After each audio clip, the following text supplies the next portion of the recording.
Bu Ani, Ya. karena kemarin Hmm. Apindo sendiri mengatakan bahwa ini kayaknya agak sejalan dengan apa yang dikatakan oleh Pak Jokowi, terlepas itu kemudian orang ada mensalahartikan. Pak Jokowi mengatakan berdamai dengan corona, tapi juga Apindo mengatakan demi ekonomi kita perlu berdamai dengan corona. Itulah tadi yang dia maksudkan, ada kelonggaran PSBB supaya paling tidak dunia usaha ini bisa bergerak.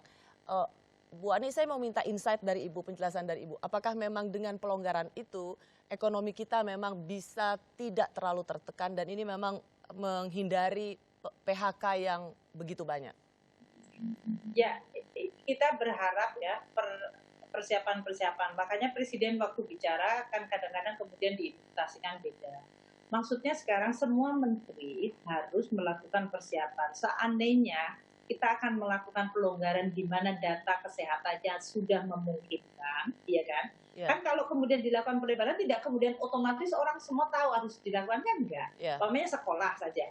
Sekolah itu apakah akan tetap sama? Satu kelasnya penuh dengan 40 anak, ataukah akan caranya beda? Itu kan harus mulai dipikirkan dari sekarang ya, gitu. Dan bagaimana kalau mereka istirahat, dia mainnya nanti seperti apa anak-anak itu? Itu hal-hal kecil yang harus semuanya udah mulai dipikirkan sampai betul. sekarang. Juga termasuk kalau mall dibuka, apakah kemudian orang bisa masuk ke semua toko seperti yang sekarang? Enggak. Jadi di dalam mall kayak restoran dibuka, kemarin kan sampai orang semuanya sudah lihat, antar negara juga lihat, oh restoran mungkin kalau nanti dibuka, iya Kalau, kan? ya, Iya kan, kata-kata ini kan kalau nanti dibuka, itu nggak boleh semua kursi penuh. betul. Berarti dia hanya boleh maksimum katakanlah 50%, 40%. Tapi buat pengusaha itu penting, karena Ya, itu denyut mulai ada. Jadi kita akan mencoba yang disebut sosialisasi protokol kesehatan itu seperti apa. ya, Dan bagaimana menjalankan untuk setiap kegiatan sosial dan ekonomi. Sosial itu seperti masalah tadi sekolah, atau nanti bahkan orang akan bilang apakah saya boleh ke masjid. Kan dulu kan ada orang bilang kalau mau sekolah jamaah dia harus lengkap-lengkap.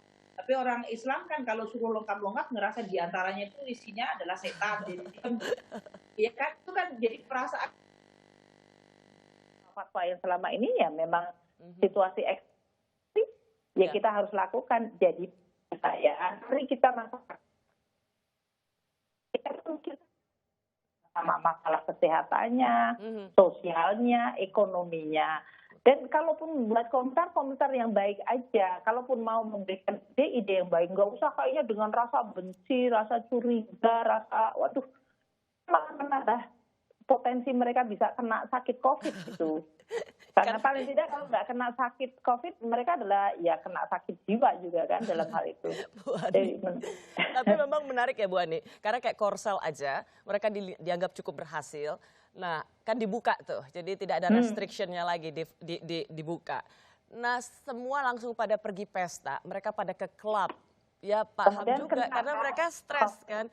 Malah kena ada klaster baru. Iya, Ya, jadi iya. memang sesuatu Tapi yang kan nggak gampang. bagus, experience dari Korea Selatan, mereka kan pada seluruh negara. Oh, jadi jangan kayak gitu kalau buka.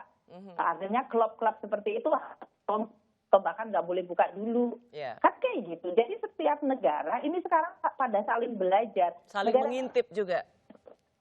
oh, dia melakukan katanya bisa. Kemudian negara lain, Iceland katanya bagus. Ya kita lihat aja, Ya, bisa nggak diadopsi di Indonesia. Kalau sekarang kita lihat beredar di berbagai WA group itu cara bagaimana pasar dibuka, di mana mereka bisa membuat distancing, itu kan bagus. oke.